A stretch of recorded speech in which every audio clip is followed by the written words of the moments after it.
menurut ayat Quran dan hadis Nabi itu nanti ada bermacam-macam. Ada orang beriman itu yang dimasukkan surga. Ada orang beriman itu yang dimasukkan ke dalam surga. Ada orang beriman itu yang disebut penduduk surga. Kenapa lain-lain, Pak? Karena waktu di dunia amalannya juga lain-lain. Ada orang beriman yang masuk surga. Ini paling murah tiketnya. Mau masuk surga? Kata Nabi begini, ma min abdin qala la ilaha illallah thumma mata ala dhalik illa dakhalal jannah. Kalau seorang hamba sudah mengucap dua kalimat syahadat, dia yakin dengan kebenaran kalimat itu sampai matinya, orang itu akan masuk surga. Abi Dzar yang waktu itu diajak bicara heran, ya Rasul kok gampang betul? Iya, walaupun orang itu mencuri, iya, walaupun orang itu berzina, iya, biar dia mencuri, biar dia berzina, kalau dia sudah mengucap dua kalimat syahadat, dia yakin dengan kebenaran kalimat itu sampai matinya, itu orang akan masuk surga. Jadi masuk surga cukup dua kalimat syahadat, yakin sampai mati, masuk surga. Itu perkara masuk. Tapi kalau pertanyaannya diterusin, masuknya kapan, Pak? Nah, ini lain lagi urusannya. Sebab ada yang masuknya itu langsung, ada yang mampir dulu. Di sana tempat cuma dua, kalau tidak surga, neraka. Mau ke surga tapi mampir dulu, yang mampirnya jelas di neraka. Kenapa? Dalam hadis qudsi ada riwayat, nanti itu di akhirat, setelah Allah selesai mengatur penduduk surga masuk surga, yang neraka masuk neraka, Allah berkata kepada malaikat Malik, malaikat Malik, labaik ya Allah, itu bajingan-bajingan tengik, manusia-manusia durjana yang waktu di dunia tidak mau sujud, jauh dari ulama, gemar melakukan yang munkarat dan maksiat, hidup di tengah masyarakat selalu jadi bibit keonaran, kufur, sudah masuk neraka semua. Sudah ya Allah. Nah, kalau sudah, coba sekarang kamu masuk, Malik. Saya, iya, masuk neraka. Mau apa ya Allah? Kata Allah, akhriju minan nar man kana fi qalbihi misqala habatin min khardalin min iman. Kau masuk neraka, cari di dalam neraka orang-orang yang ada imannya walaupun kecil sebesar biji zarah, angkat mereka keluar. Masuk malaikat Malik ke neraka, cari orang yang ada imannya, korek-korek. Ya repot, udah pada gosong. Yang ada imannya diangkat ke atas, yang ada imannya diangkat ke atas, lalu dimandikan di Nahrul Hayat, namanya sungai kehidupan di akhirat nanti.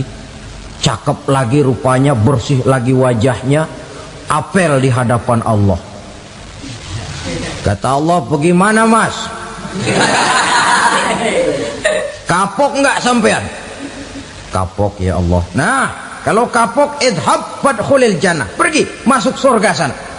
Berangkat mereka ke surga, ketemu sama teman-temannya yang udah sampai lebih dulu, yang nggak pakai mampir lagi. Terjadi dialog. Kata teman-temannya yang udah pada nyampe duluan, Mas, iya, emang baru sampai? Saya baru sampai. Memang mampir di mana dulu, Mas? Kita sudah lama sampai di surga. Saudara buka surah Al-Muddatsir ayat 34-35. Ma salakakum fis saqar? Kenapa kamu mampir di neraka Saqar? Qalu lam naku minal musallin. Mereka menjawab, kami mampir di neraka Saqar, Mas, gara-gara dulunya kami waktu di dunia ndak pernah sholat. Ndak pernah sholat? Ndak pernah. Kan rumahnya dekat masjid. Cuma dekat doang, Mas. sholat mah enggak saya. Enggak pernah ngasih makan fakir miskin, enggak pernah hadir di majelis taklim, pendeknya enggak pernah melakukan kebajikan, maka saya pun mampir di neraka sakor. Untung betul saya punya iman mas sedikit. Waktu hidup di dunia dulu saya pernah mengucap 2 kalimat syahadat, sekali-kalinya waktu mau kawin. Masya Allah. Untung saja kawin, kalau nggak kawin polos.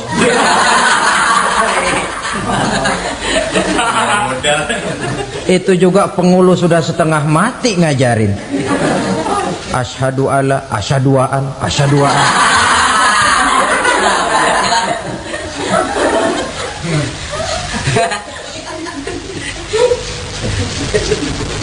Ini namanya masuk surga, ada mampir dulu.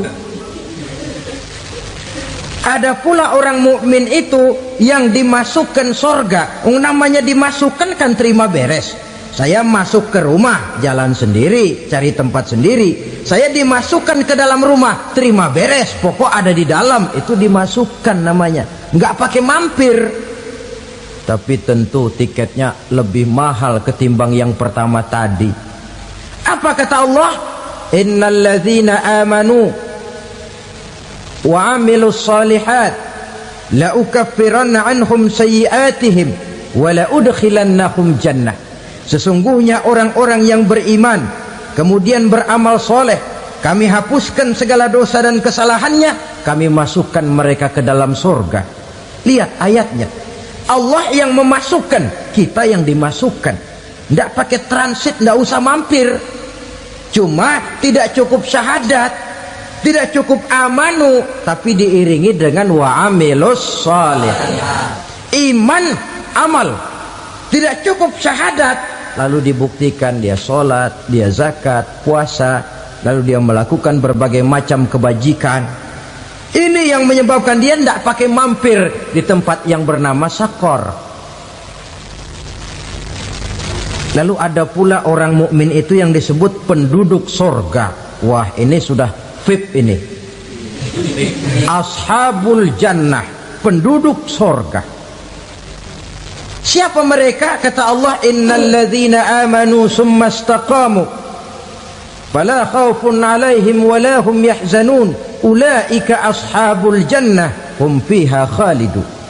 Sesungguhnya orang-orang yang beriman lalu istiqamah, tetap dalam melaksanakan perintah Allah, tidak goyah, tidak labil tapi stabil, istiqamah, mereka tidak takut dan tidak bersedih hati. Merekalah penduduk surga. Iman, istiqamah. Tidak punya duit, sembayang. Banyak duit, sembayang. Miskin, sembayang. Kaya, tetap sembayang. Istiqamah.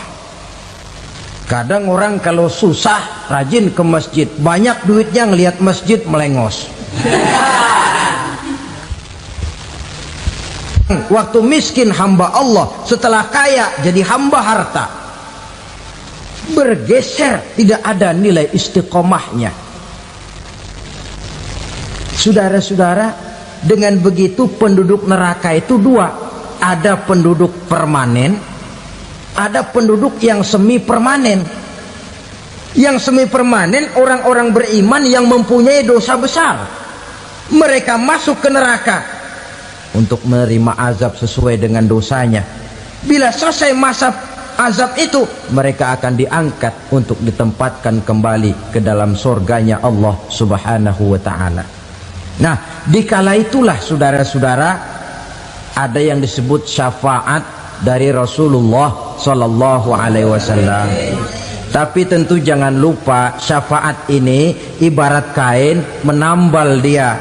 Kita punya kain bolong-bolong sedikit, syafaat yang menambal. Solat kita ada kurang dikit, sedekah kita ada campur riak dikit, amalan kita ada tidak karena Allah dikit, kita berharap syafaat. Jadi biarlah kain masih bolong-bolong, yang penting punya kain. Tapi kalau kainnya tidak ada, yang ditambal apanya? Sholat tidak, puasa tidak, zakat tidak, berharap syafaat saja. Ya, terlalu berlebihan itu. Saudara hadirin yang saya hormati, apabila selesai proses penghisaban, proses penghitungan, maka dikala itulah manusia terbagi dalam dua kelompok besar. Fariqun fil jannah wa fariqun fis sa'ir. Sekelompok orang-orang beruntung yang masuk ke dalam surga, dan sekelompok lagi masuk ke dalam neraka. Ibu-ibu, saudara-saudara kaum muslimin rahimakumullah, pada pertemuan yang lalu sudah saya jelaskan bahwa hidup selalu berakhir dengan kematian. Apabila datang kematian menimpa seseorang, datanglah kiamat baginya. Itu yang disebut dengan kiamat kecil. Hakikatnya mati adalah perpindahan dari kehidupan di dunia ini menuju kehidupan di alam barzakh. Menunggu kita di alam barzakh sampai datangnya saat kiamat, entah 10 tahun, entah 100 tahun, entah 1000 tahun, hanya Allah saja yang maha tahu. Adapun orang-orang beriman yang melakukan amal kebajikan dalam kehidupan di dunia ini, masa penantian yang lama di alam barzakh buat mereka sebentar saja. Tetapi bagi orang-orang kafir yang ingkar, yang tidak beriman kepada Allah, yang hidup di dunia cuma menumpuk-numpuk dosa, tentu penantian di alam barzakh akan merupakan waktu yang sangat lama. Bukankah dalam kehidupan kita waktu itu memang relatif? Contoh misalnya, bagi pemuda-pemudi yang sedang duduk asyik memadu cinta, waktu 4-5 jam saja rasanya cuma 4-5 menit. Tenggelam oleh keasikan. Tapi buat orang yang berbaring di rumah sakit, meratap di balik-balik apa itu tembok derita kata lagu, di balik dinding-dinding penjara, sehari bagai seminggu, seminggu rasa sebulan, sebulan boleh jadi rasa setahun. Penantian yang sangat lama. Kapan kiamat itu akan datang? Ini rahasia Allah. Jangankan kita yang orang awam, baginda Nabi sendiri tidak diberitahu oleh Allah kapan kiamat itu akan terjadi. Tetapi sungguh pun demikian, banyak hadis-hadis yang menjelaskan ciri atau tanda-tanda datangnya kiamat. Nah, kalau sudah bicara soal tanda, tanda kiamat itu ada dua. Pertama yang disebut alamatus sughra, tanda-tanda kecil. Ini waktunya masih ada tenggang.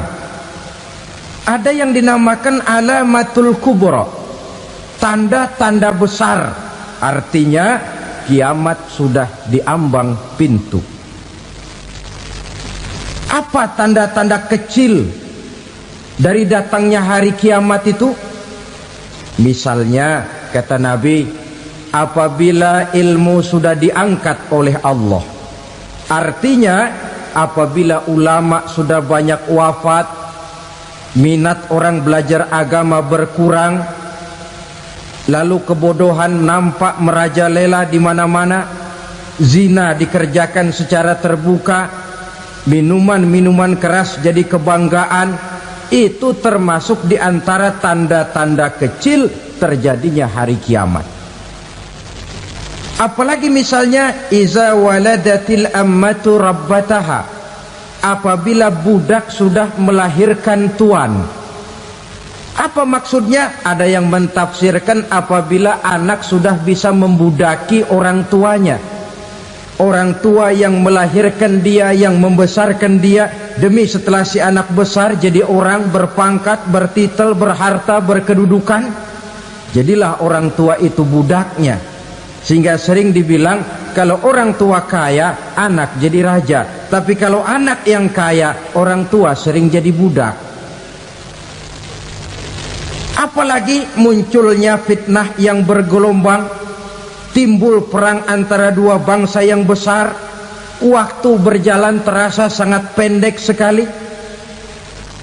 Itu merupakan tanda di antara tanda-tanda kiamat. Termasuk di dalamnya sulit membedakan mana laki, mana perempuan. Kan kalau tanda-tanda kayak begini sekarang sudah banyak kita lihat kan. Ulama banyak wafat, penggantinya sulit. Zina dikerjakan berterang-terangan, minuman keras jadi kebanggaan, banyak anak membudaki orang tuanya, sulit membedakan mana laki mana perempuan. Kadang-kadang dari belakang kita lihat perempuan bener, begitu kita colek nengok jenggotan.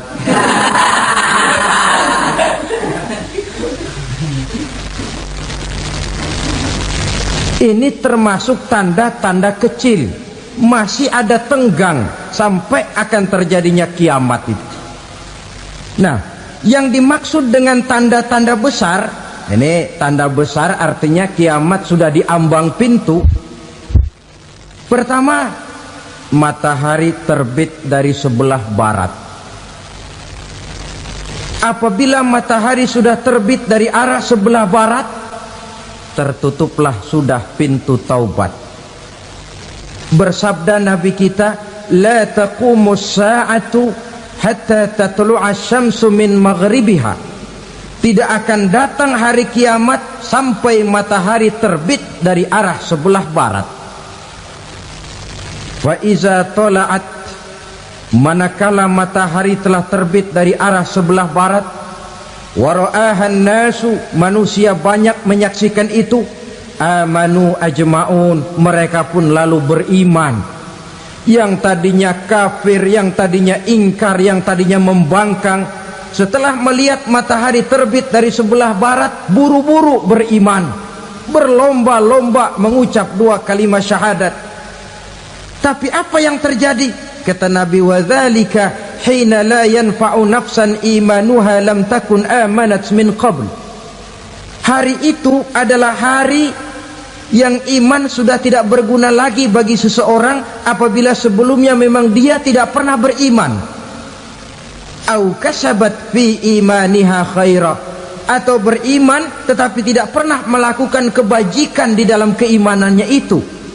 Hari yang sudah kasib, hari yang sudah terlambat, beriman tidak akan ada gunanya lagi. Ini pelajaran buat kita. Sebelum sang surya terbit dari sebelah barat, sebelum nafas sampai di tenggorokan, artinya pintu taubat masih terbuka. Kalau dua hal itu sudah terwujud, nafas sudah sampai di kerongkongan atau matahari sudah terbit dari arah sebelah barat, tertutuplah sudah pintu taubat. Tak ada lagi gunanya pangkat, jabatan, harta, bahkan beriman pun dalam suasana macam itu too late, kata orang Kulon. Sudah terlambat. Matahari terbit dari arah sebelah barat, itu tanda besar, artinya kiamat sudah di ambang pintu. Lalu apalagi tanda besar? Munculnya Dajjal. Dajjal artinya pendusta-pendusta yang menyesatkan manusia. Ada dua macam Dajjal, saudara. Ada Dajjal kecil, ini Dajjal kelas 3. Kalau ini sejak zaman Rasulullah sudah ada itu. Tiap zaman ada. Di zaman Rasulullah misalnya ada yang bernama Aswad al-Unsi dari Yaman. Ada yang namanya Musailamah Al-Kazzab dari Yamamah. Ada yang namanya Ibnu Sayyad dari Madinah. Ini dajjal-dajjal di zaman Rasul. Musailamatul Kazzab memproklamirkan diri jadi nabi dia. Di zaman Rasul masih hidup. Ini dajjal zaman Nabi. Di zaman sahabat muncul dajjal-dajjal. Di zaman kita sekarang ini dajjal-dajjal pun gentayangan. Dajjal-dajjal kelas teri. Kerjanya mendustakan manusia, menyesatkan manusia, memalingkan manusia dari jalan yang benar dan diridhoi oleh Allah Subhanahu wa taala. Adapun yang merupakan tanda besar dari datangnya kiamat, dajjal-dajjal kelas kakap. Pembohong-pembohong besar yang menyesatkan masyarakat manusia berpaling dari jalan Allah mengikuti jalan mereka. Apa sih ciri dajjal itu? Kata Nabi dalam hadis Bukhari Muslim, innad dajjala, sesungguhnya yang namanya dajjal itu yakhruju, satu saat akan muncul mendekati hari kiamat. Wa inna ma'ahu ma'an, si dajjal ini membawa air. Wa naran, dan juga membawa api. Dua simbol. Di tangan yang satu dia bawa air, di tangan yang satu dia bawa api. Wa ammal ladzi yarahu an-nasu ma'an fanarun, adapun yang orang banyak lihat air, hakikatnya adalah api. Yang dilihat api, hakikatnya adalah air. Oleh sebab itu, kalau api yang ditawarkan, ambillah air. Kalau air yang ditawarkan, pilihlah api. Maksudnya apa ini? Ini bahasa simbol, saudara-saudara. Dajjal bicaranya seolah-olah untuk kepentingan manusia, menawarkan surga. Surga yang dia tawarkan hakikatnya neraka. Hai manusia, kalau kau mau bahagia, jangan dekat-dekat dengan agama. Sholat itu tidak efektif dan efisien, tidak produktif dari segi ekonomi itu.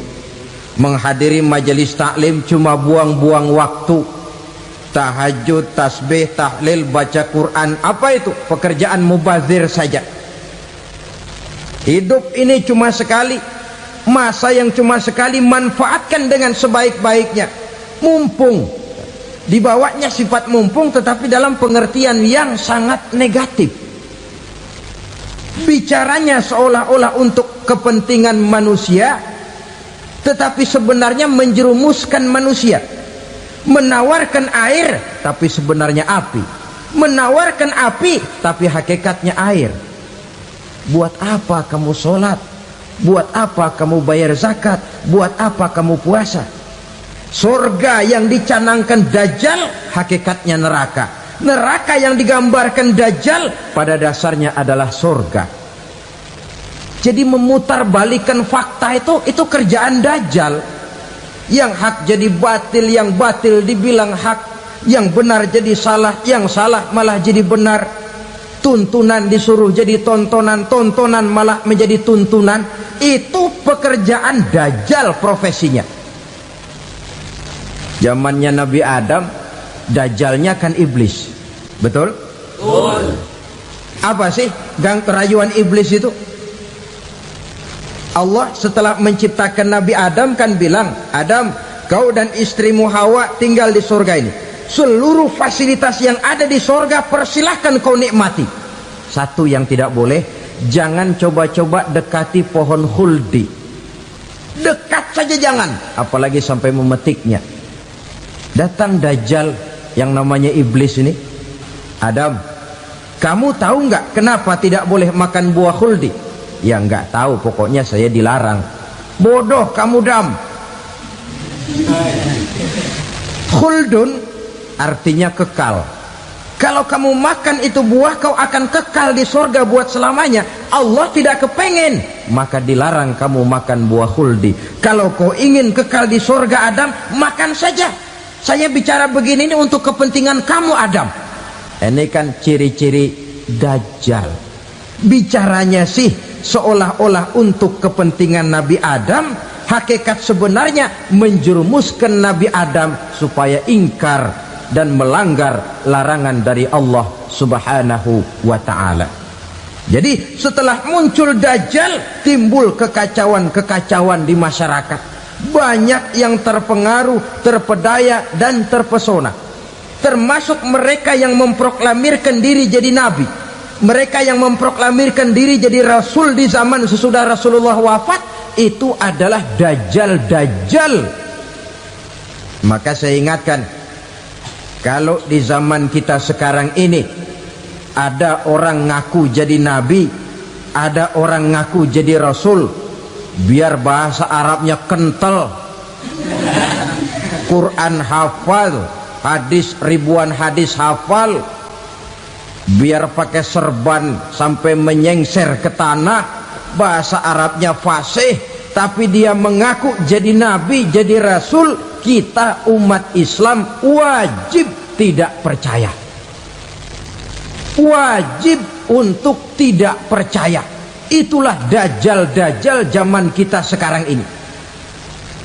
Tidak mustahil mereka datang mempengaruhi orang awam supaya berpaling dari Rasulullah, mengikuti mereka. Nah, di akhir zaman nanti, mendekati hari kiamat, Dajjal ini muncul. Dajjal kelas kakap, menyesatkan masyarakat manusia untuk berpaling dari Islam, mengikuti seruan mereka. Apalagi di antara datangnya kiamat itu, tanda yang besar itu, turunnya Nabiullah Isa Al-Masih, putra Maryam. Menurut berbagai hadis yang sahih, Nabi Isa Al-Masih nanti akan turun lagi, tidak membawa risalah yang baru, tapi meluruskan risalah Islam ini yang telah banyak ditinggalkan oleh masyarakat. Bahkan ada hadis menjelaskan beliau akan membunuh Nabi, mematahkan kayu-kayu salib, lalu melaksanakan haji dan umrah mengikuti syariat Nabi Muhammad, bukan membawa agama baru. Menjadi semacam mujaddid, reformer, menyelamatkan manusia dari bisikan Dajjal. Bahkan ada riwayat yang menjelaskan bahwa Nabi Isa berhasil mengalahkan Dajjal, mengembalikan masyarakat manusia kembali kepada ajaran Islam yang datang dari Allah, dibawa oleh Rasulullah Sallallahu Alaihi Wasallam. Dengan kata lain, turunnya Nabi Isa bukan sebagai Nabi dan Rasul baru, tetapi mengikuti syariat Nabi kita Muhammad Sallallahu Alaihi Wasallam. Saudara hadirin, ibu-ibu hadirat yang saya hormati, kemudian apalagi di antara tanda-tanda besar akan datangnya kiamat itu? Keluarnya asap atau awan. Kata Nabi, inna min asyrati sa'ah dukhanan yamla'u ma bainal masyriqi wal maghrib. Di antara tanda-tanda kiamat, munculnya awan antara langit dan bumi. Ini pun diperkuat dalam surah Ad-Dukhan ayat 10, fartaqib yauma ta'tis sama' bidukhanin mubin fayughshan nas hadza azabun alim. Bagi orang-orang yang beriman, mereka biasa-biasa saja, tapi bagi orang kufur, datangnya asap dan awan ini merupakan azab yang kelewat pedih. Barangkali sedikit mendekati gambaran tentang azab yang pedih ini, saya ingatkan alam pikiran kita kepada peristiwa yang belum lama terjadi.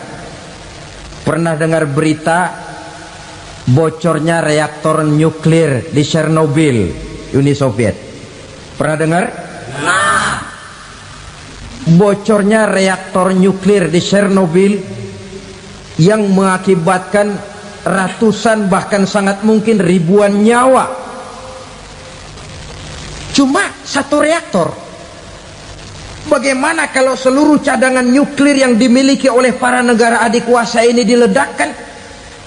Bahkan yang konon menurut catatan cadangan nuklir yang dimiliki bersama oleh Amerika dan Rusia sekarang ini sudah sanggup memusnahkan 6 miliar manusia, 1,5 kali lebih banyak dari jumlah manusia yang nongkrong di permukaan bumi ini. Saudara-saudara hadirin yang saya hormati, lalu saat mendekati hari kiamat, apalagi tandanya setelah Nabi Isa wafat, pada saat turunnya yang kedua kali, lalu Allah meniupkan angin sejuk, semua orang-orang beriman, orang-orang baik wafat, sehingga penghuni bumi ini cuma tinggal lagi terdiri dari orang-orang kafir. Tidak ada lagi di bumi ini yang bisa mengucapkan Allah. Sehingga dalam hadis qudsi itu ada keterangan, innallaha azza wa jalla yaqulu li Israfil. Allah pernah pesan kepada malaikat Israfil, kata Allah, Israfil, idza sami'ta qailan yaqul Allah Allah fa akhirin nafakh 40 sanatan ikraman liqailiha. Hai Israfil, apabila kau dengar di permukaan bumi masih banyak orang yang mengucapkan Allah Allah, maka tunda sangkakala kiamat itu 40 tahun. Untuk apa? Ikraman liqailiha, menghormati orang yang mengucapkan Allah Allah itu. Wah, jadi karena sekarang masih banyak yang mengucapkan Allah, besar hatilah kita, masih jauh kiamat itu. Tapi jangan lupa, kiamat pribadi, kiamat kecil itu yang gak kita sangka-sangka. Ajal datang mencabut nyawa, itu kiamat pribadi, dan itu yang pasti kita hadapi, dan itu yang membuat kita tidak boleh bersikap main-main di dalam kehidupan sekarang ini. Saudara hadirin yang saya hormati, tidak ada lagi orang-orang muslim, seluruh penduduk dunia ini kafir. Lalu terciptalah struktur sosial yang berlandaskan prinsip hidup semau gue. Bakal terjadilah prinsip di mana yang kaya menyantap yang miskin, yang kuat menindas yang lemah. Hidup sudah bagaikan di rimba belantara, berlaku hukum rimba, siapa yang kuat dia yang menang, siapa yang lemah menjadi mangsa. Timbul kekacauan, maksiat merajalela, munkarat menjadi-jadi, sehingga isi bumi ini penuh dengan segala macam perbuatan dosa. Tidak ada perlunya lagi alam diperpanjang temponya. Datang saat yang sudah dijanjikan oleh Allah Azza wa Jalla, maka terjadilah yang disebut kiamat kubra, kiamat besar, kiamat ancur-ancuran. Bagaimana kejadian ini dimulai?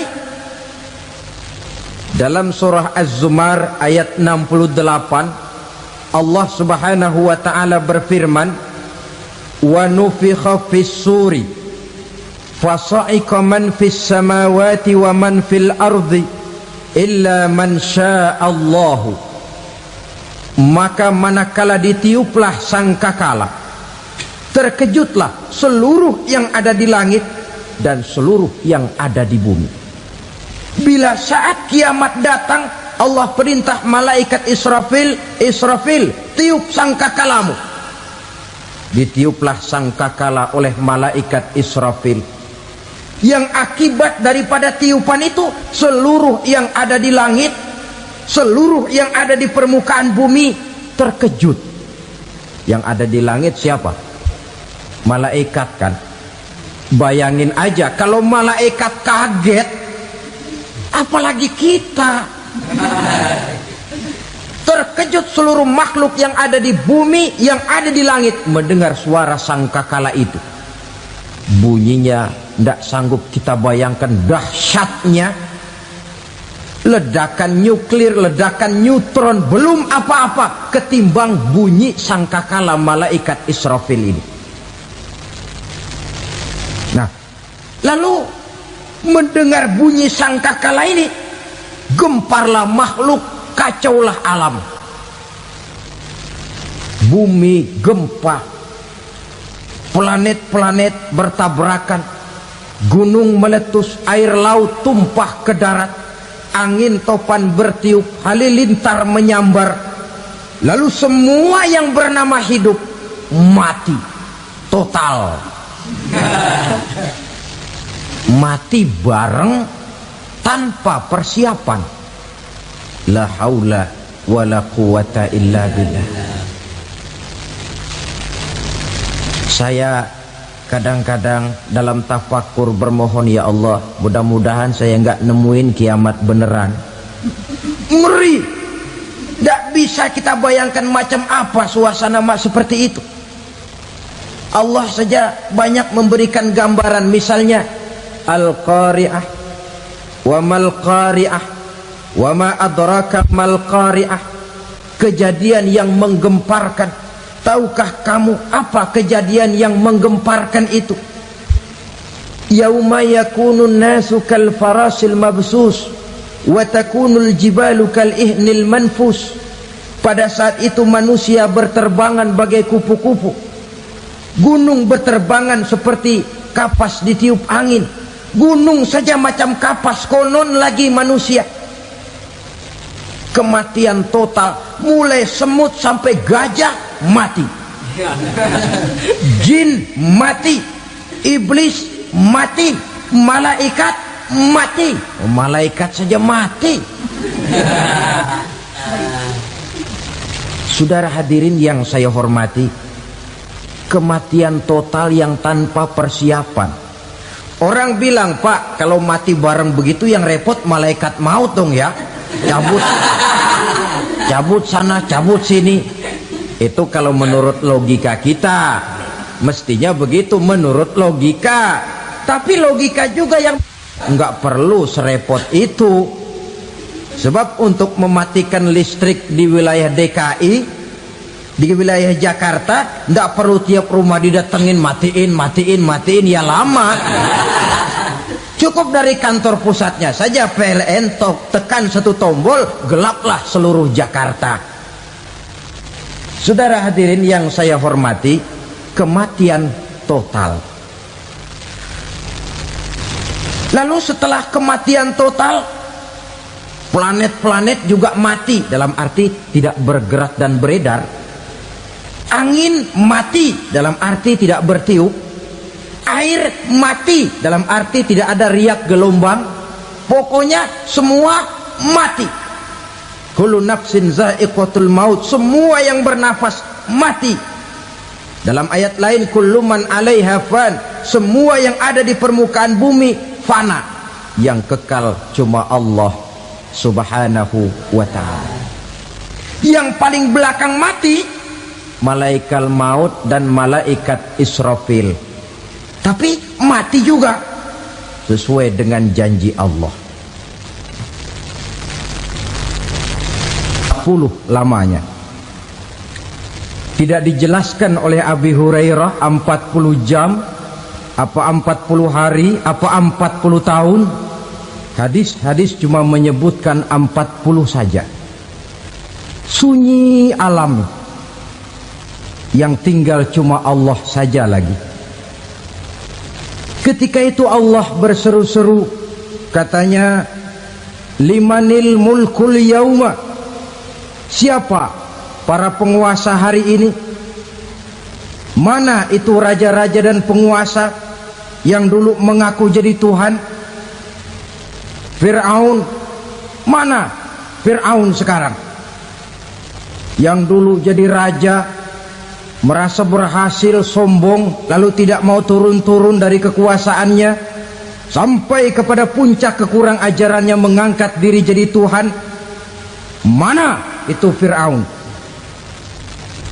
Namrus, mana sekarang Namrus? La ilaha illa ana, ternyata tidak ada Tuhan lain selain daripada aku, kata Allah.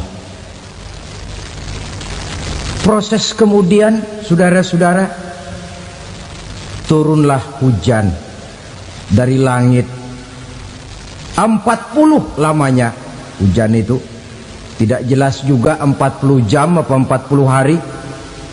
Setelah air turun membasahi, datanglah tiupan sangkakala yang kedua. Semua yang bernama mati bangkit dari kuburnya masing-masing. Ini yang disebut Yaumul Ba'thi, hari kebangkitan. Allahu Akbar. Pada saat kita bangkit dari kubur kita masing-masing, kumpul di padang mahsyar namanya. Bayangin aja, saya sendiri nggak sanggup bayangin.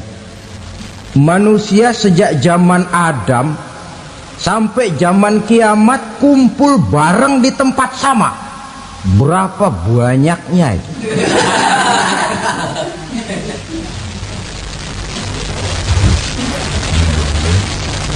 Dan yang luar biasa menurut satu riwayat, pada saat bangkit itu, Masya Allah, roman muka kita berubah, disesuaikan dengan amalan kita waktu di dunia ini. Barang siapa yang waktu di dunia amalannya itu amalan tikus, di akhirat nanti dia bangkit dari kubur, mukanya seperti muka tikus. Gagah betul badannya, tapi mukanya seperti tikus. Kenapa? Amalannya waktu di dunia seperti amalan tikus. Apa amalan tikus itu? Suka ngegeragoti barang yang sudah disimpan rapi-rapi. Orang sudah simpan uang rapi-rapi, simpan perhiasan rapi-rapi, digeragoti oleh tikus. Maling-maling, pencoleng-pencoleng, koruptor-koruptor. Itu nanti di akhirat nanti kita lihat mukanya seperti muka tikus. Oh, ini waktu di dunia suka nyolong, mukanya seperti muka tikus.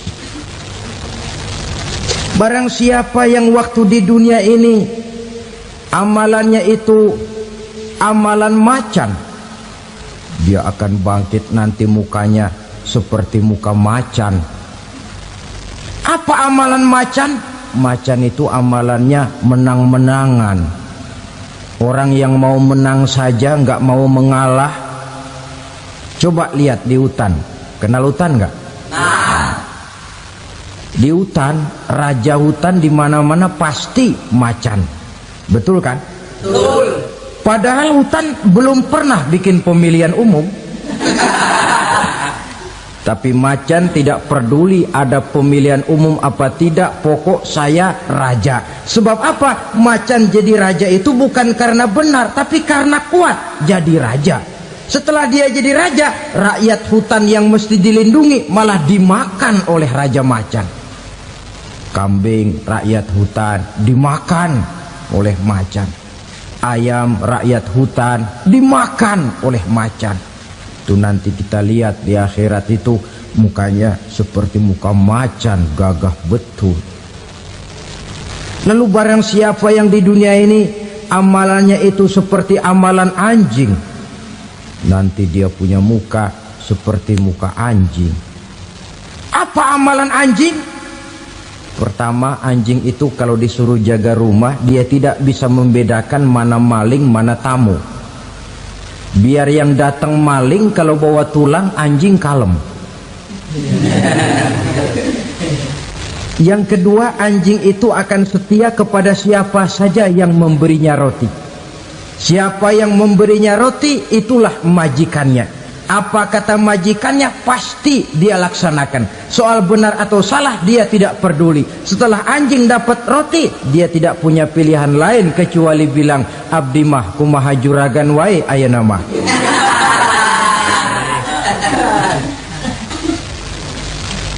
Saudara hadirin yang saya hormati, berkumpul di padang mahsyar, tiap orang sibuk dengan persoalannya masing-masing. Matahari waktu itu didekatkan oleh Allah, panas luar biasa. Ada yang saking panasnya itu mencucurkan peluh keringat sampai sebatas mata kakinya. Ada yang keringatnya sampai sedengkulnya, ada yang keringatnya sampai sepusatnya, ada yang keringatnya mengalir sampai sebahunya, ada yang kelelap oleh keringatnya sendiri, sementara orang di sampingnya nggak apa-apa. Bergantung lagi amalan dia waktu di dunia ini. Saudara-saudara, sebagian orang dalam kepanikan padang mahsyar berombong-rombong datang mereka menghadap Nabi Adam. Ya Adam, anta abal bashar. Hai Adam, Tuhan adalah bapak moyang manusia. Kami sebentar lagi akan disidang, dimintakan pertanggungan jawab. Tolonglah kami, hai Adam.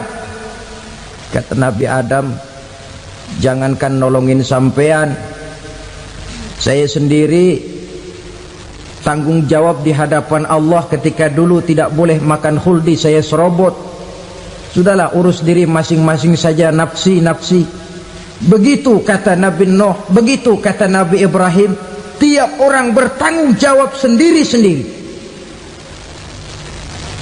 Ketika itulah saudara-saudara, nikmatnya menjadi umat Nabi besar Muhammad sallallahu alaihi wasallam. Sebab apa? Walaupun menurut abjad kita ini umat paling belakang, paling belakang kita ini toh, karena Nabi Muhammad adalah Nabi akhir, tapi akan dihisap lebih dulu, lewat di atas sirat lebih dulu, masuk surga lebih dahulu ketimbang umat-umat belakangan. Ketika Rasul mendekati ajal, beliau tanyakan itu kepada malaikat Jibril. Malaikat Jibril berkata, Muhammad jangan khawatir, Allah sudah berjanji, inni haramtul jannata ala sairil anbiya hatta tadkhulaha anta wa haramtuha ala sairil umami hatta tadkhulaha ummatuka. Surga aku haramkan buat seluruh nabi kecuali kalau engkau Muhammad sudah masuk ke dalamnya, dan surga aku haramkan buat seluruh umat kecuali kalau umatmu Muhammad sudah masuk ke dalamnya. Logikanya, walaupun menurut abjad kita umat paling belakang, bakal dihisap paling dulu, lewat di atas sirat paling dulu, masuk surga paling dulu, kalau mampir ke neraka juga paling dulu. Ya resiko. Jangan mau enaknya aja paling dulu. Saudara hadirin yang saya hormati, setelah masa kebangkitan itu jangan dikira begitu bangkit langsung diperiksa. Masih menunggu menanti ribuan tahun perhitungan padang mahsyar untuk sampai kepada proses yang disebut yaumul hisab, hari perhitungan. Seorang demi seorang bakal dipanggil. Bayangkan saja, kita se-RT saja di absen, kadang-kadang perlu waktu lama. Ini manusia sejak zaman Nabi Adam sampai datang hari kiamat, satu demi satu disidang di hadapan Qadhi Rabbul Jalil. Status sosial copot sudah waktu itu. Yang pernah jadi hartawan di situ tidak lagi kelihatan kehartawanannya. Yang pernah jadi jenderal tidak lagi dipanggil jenderalnya. Yang ustadz tidak lagi dipanggil al-mukarramnya. Seluruh status sosial selesai. Dipanggillah kita seorang demi seorang menghadap Qadhi Rabbul Jalil. Bagaimana proses penghisaban itu? Pertama, proses tanya jawab. Di antaranya ada hadis menyatakan, lan tazula qadama 'abdin yaumal qiyamah hatta yus'ala an arba'i khisalin. Besok di hari kiamat tidak akan bergeser telapak kaki seorang hamba sampai dia ditanya lebih dulu tentang 4 persoalan. Tentang ilmunya, kemana ilmu itu diamalkan. Tentang umurnya, di mana umur itu dihabiskan. Tentang masa mudanya, kemana masa muda itu dipakai. tentang hartanya, dari mana harta itu didapat dan kemana harta itu dibelanjakan. Ini termasuk proses tanya jawab. Jadi kalau istilah pengadilan dunia, nama Fulan bin Fulan. Kamu waktu di dunia diberikan umur panjang untuk apa? Pernah mengalami masa muda, kemana kau habiskan masa remajamu? Kau diamanahkan ilmu, dengan apa ilmumu kau amalkan? Kau diberikan harta, dari mana harta kau dapat, kemana kau belanjakan? Tak seorang pun yang bisa mungkir. Sebab apa? Dikala itu yang menjadi saksi bukan orang. Yang menjadi saksi adalah seluruh anggota badan kita. Tangan bicara, kaki jadi saksi terhadap seluruh amalan yang pernah kita kerjakan pada saat kehidupan di alam dunia ini. Selesai proses tanya jawab, lalu diperlihatkan buku catatan kita waktu hidup di dunia ini. Jangan lupa Allah itu menyiapkan 2 superkomputer kepada kita. Sebelah ditempelin sebelah kanan, yang sebelah tempelin di sebelah kiri. Komputer itu namanya Raqib dan Atid, 2 malaikat yang apabila baik kita lakukan, refleks saja akan menulis kebajikan kita. Jahat kita kerjakan, akan tertulis. Catatan itu nanti diperlihatkan kepada kita. Waduh, alangkah malunya pada saat diperlihatkan catatan kita, buku rapot kita merah melulu. Barangkali diperiksa sambil diomelin, brengsek lo. Buku merah melulu begini, bagaimana waktu hidup di dunia?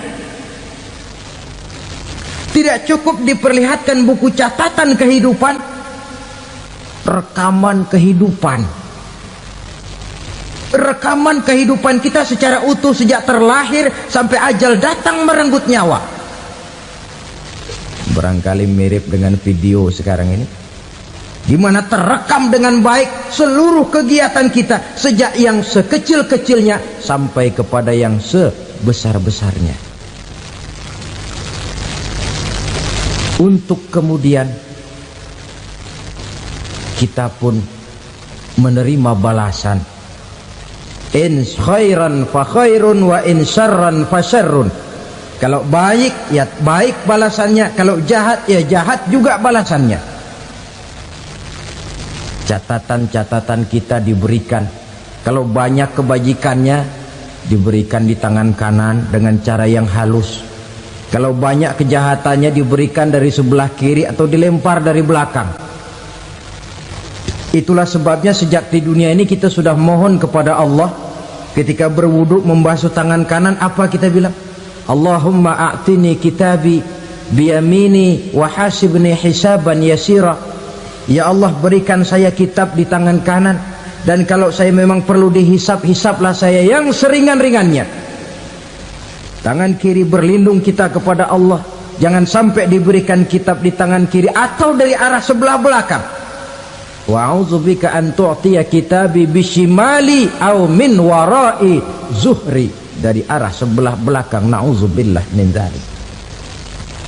Setelah selesai lewat proses penghisaban, lewat mizan, timbangan, maka yang sudah selesai dihisab itu bergeraklah menuju sirat, jembatan yang terbentang menuju surga melalui neraka. Saudara-saudara, panjangnya perjalanan sirat itu memakan waktu ratusan tahun. Tetapi orang yang lewat di atas sirat pun macam-macam, bergantung amalannya ketika di dunia ini. Ada yang lewat di atas sirat itu kal barkil khatib, seperti kilat yang menyambar, lep, sudah sampai dia di surga. Cepat bukan main. Ada yang lewat di atas sirat itu seperti orang lari-lari. Ada yang lewat di atas sirat itu seperti orang jalan biasa. Ada yang sambil merangkak, ada yang sambil ngesor, ada yang sambil gelayutan, ada yang selamat sampai ke ujung ke surga, ada yang tergelincir jatuh masuk ke dalam neraka, bergantung amalannya dalam kehidupan di dunia sekarang ini. Tiap kita akan melewati yang namanya sirat ini. Saudara-saudara kaum muslimin yang saya hormati, dengan demikian mereka yang selamat melalui sirat sampai ke terminal akhir surga, mereka yang ketika dihisab ternyata banyak kejahatannya daripada kebaikannya, mereka singgah di dalam neraka. Nah, adapun orang-orang yang beriman menurut ayat Quran dan hadis Nabi itu nanti ada bermacam-macam. Ada orang beriman itu yang dimasukkan surga. Ada orang beriman itu yang dimasukkan ke dalam surga. Ada orang beriman itu yang disebut penduduk surga. Kenapa lain-lain, Pak? Karena waktu di dunia amalannya juga lain-lain. Ada orang beriman yang masuk surga. Ini paling murah tiketnya. Mau masuk surga? Kata Nabi begini, ma min abdin qala la ilaha illallah thumma mata ala dhalik illa dakhalal jannah. Kalau seorang hamba sudah mengucap dua kalimat syahadat, dia yakin dengan kebenaran kalimat itu sampai matinya, orang itu akan masuk surga. Abi Dzar yang waktu itu diajak bicara heran, ya Rasul kok gampang betul? Iya, walaupun orang itu mencuri, iya, walaupun orang itu berzina, iya, biar dia mencuri, biar dia berzina, kalau dia sudah mengucap dua kalimat syahadat, dia yakin dengan kebenaran kalimat itu sampai matinya, itu orang akan masuk surga. Jadi masuk surga cukup dua kalimat syahadat, yakin sampai mati, masuk surga. Itu perkara masuk. Tapi kalau pertanyaannya diterusin, masuknya kapan, Pak? Nah, ini lain lagi urusannya. Sebab ada yang masuknya itu langsung, ada yang mampir dulu.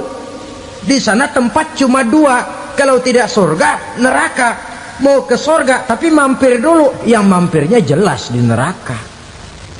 Kenapa? Dalam hadis qudsi ada riwayat, nanti itu di akhirat, setelah Allah selesai mengatur penduduk surga masuk surga, yang neraka masuk neraka, Allah berkata kepada malaikat Malik, malaikat Malik, labaik ya Allah. Itu bajingan-bajingan tengik, manusia-manusia durjana yang waktu di dunia tidak mau sujud, jauh dari ulama, gemar melakukan yang munkarat dan maksiat, hidup di tengah masyarakat selalu jadi bibit keonaran, kufur, sudah masuk neraka semua. Sudah ya Allah. Nah, kalau sudah, coba sekarang kamu masuk, Malik. Saya, iya, masuk neraka. Mau apa ya Allah? Kata Allah, akhriju minan nar man kana fi qalbihi misqala habatin min khardalin min iman. Kau masuk neraka, cari di dalam neraka orang-orang yang ada imannya walaupun kecil sebesar biji zarah, angkat mereka keluar. Masuk malaikat Malik ke neraka, cari orang yang ada imannya, korek-korek. Ya repot, udah pada gosong. Yang ada imannya diangkat ke atas, yang ada imannya diangkat ke atas, lalu dimandikan di Nahrul Hayat, namanya sungai kehidupan di akhirat nanti. Cakep lagi rupanya, bersih lagi wajahnya, apel di hadapan Allah. Kata Allah, bagaimana mas? Kapok nggak sampean? Kapok ya Allah. Nah, kalau kapok, idhab fadkhulil jannah, pergi masuk surga sana. Berangkat mereka ke surga. ketemu sama teman-temannya yang udah sampai lebih dulu, yang nggak pakai mampir lagi. Terjadi dialog. Kata teman-temannya yang udah pada nyampe duluan, "Mas, iya, emang baru sampai?" Saya baru sampai." "Memang mampir di mana dulu, Mas? Kita sudah lama sampai di surga." Saudara buka surah Al-Muddatsir ayat 34-35. "Ma salakakum fis saqar?" Kenapa kamu mampir di neraka Saqar? Qalu lam naku minal musallin.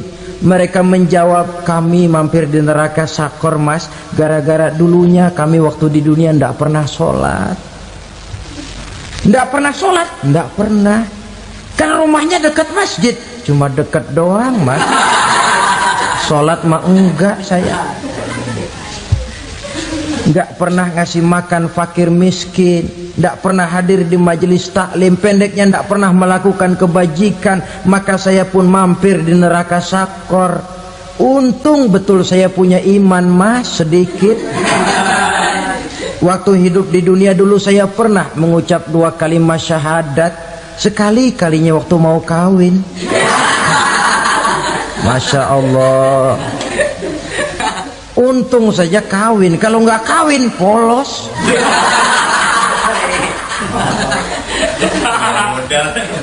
Itu juga pengulu sudah setengah mati ngajarin. Asyhadu alla, asyaduaan, asyaduaan.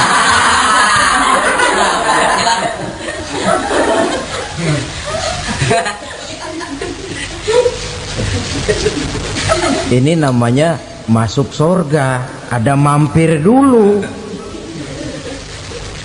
Ada pula orang mukmin itu yang dimasukkan surga. Namanya dimasukkan kan terima beres. Saya masuk ke rumah, jalan sendiri, cari tempat sendiri. Saya dimasukkan ke dalam rumah, terima beres, pokok ada di dalam, itu dimasukkan namanya. Nggak pakai mampir. Tapi tentu tiketnya lebih mahal ketimbang yang pertama tadi. Apa kata Allah? Innal ladzina amanu wa amilus salihat la ukaffiranna anhum sayyi'atihim wa la udkhilannahum jannah. Sesungguhnya orang-orang yang beriman kemudian beramal soleh, kami hapuskan segala dosa dan kesalahannya, kami masukkan mereka ke dalam surga. Lihat ayatnya, Allah yang memasukkan, kita yang dimasukkan. Tidak pakai transit, tidak usah mampir. Cuma tidak cukup syahadat, tidak cukup amanu, tapi diiringi dengan wa'amilus salih. Iman, amal. Tidak cukup syahadat, lalu dibuktikan dia sholat, dia zakat, puasa, lalu dia melakukan berbagai macam kebajikan. Ini yang menyebabkan dia tidak pakai mampir di tempat yang bernama Saqar. Lalu ada pula orang mukmin itu yang disebut penduduk surga. Wah, ini sudah VIP ini. Ashabul jannah, penduduk surga. Siapa mereka? Kata Allah, innal ladzina amanu summa istaqamu fala khaufun 'alaihim wala hum yahzanun ulaika ashabul jannah hum fiha khalidun. Sesungguhnya orang-orang yang beriman lalu istiqamah, tetap dalam melaksanakan perintah Allah, tidak goyang, tidak labil tapi stabil, istiqamah, mereka tidak takut dan tidak bersedih hati. Merekalah penduduk surga. Iman, istiqamah. Tidak punya duit, sembahyang. Banyak duit, sembahyang. Miskin, sembahyang. Kaya, tetap sembahyang. Istiqamah. Kadang orang kalau susah rajin ke masjid, banyak duitnya ngelihat masjid melengos. Waktu miskin hamba Allah, setelah kaya jadi hamba harta. Bergeser, tidak ada nilai istiqomahnya.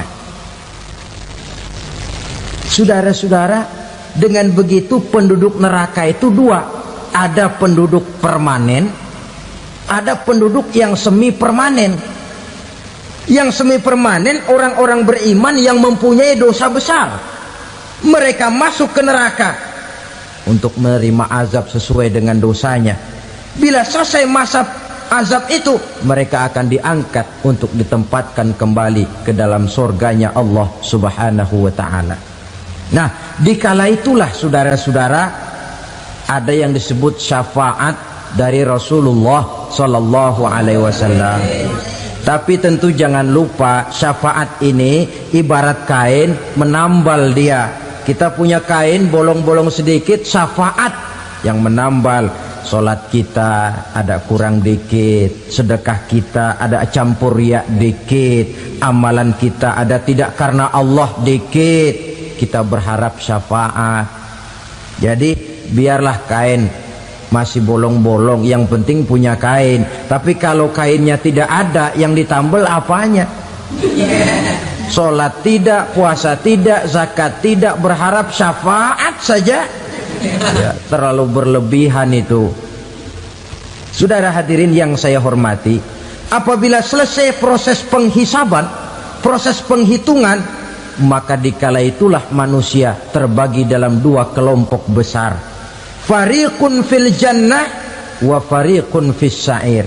Sekelompok orang-orang beruntung yang masuk ke dalam surga, dan sekelompok lagi masuk ke dalam neraka.